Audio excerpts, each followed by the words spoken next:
In today's video, I'm going to teach you how to create an income statement in Xero. By the end of this walkthrough, you'll know exactly where to go and what to click so you can quickly see how your business is performing without getting lost in the software. Before we begin, make sure you're already logged into your Xero account and that you have access to the organization you want to work with. Once you're on the main Xero dashboard, we'll start by heading to the Reports area, because that's where all of your financial statements live. Look towards the main navigation menu and click on Reporting. This section is essentially your control center for all kinds of financial reports, including profit and loss, balance sheet, cash flow, and more. By going into reporting first, you're telling Xero that you want to analyze your numbers rather than enter transactions or reconcile accounts. When the reporting page opens, you'll see some commonly used reports, but what we want is the complete list.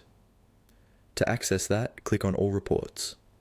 This link is usually located near the top of the page, and it expands your view to show every report that's available in your Xero subscription.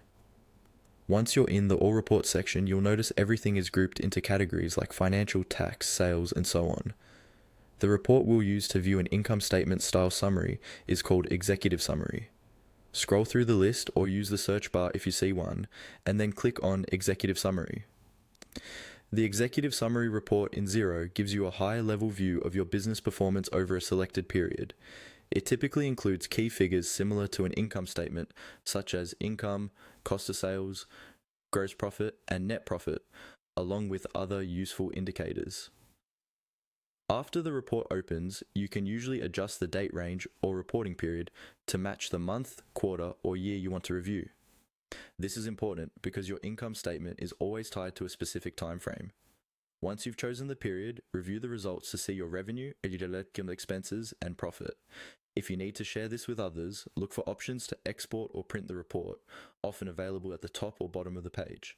That's all you need to create and view an income statement style report in Xero using the Executive Summary.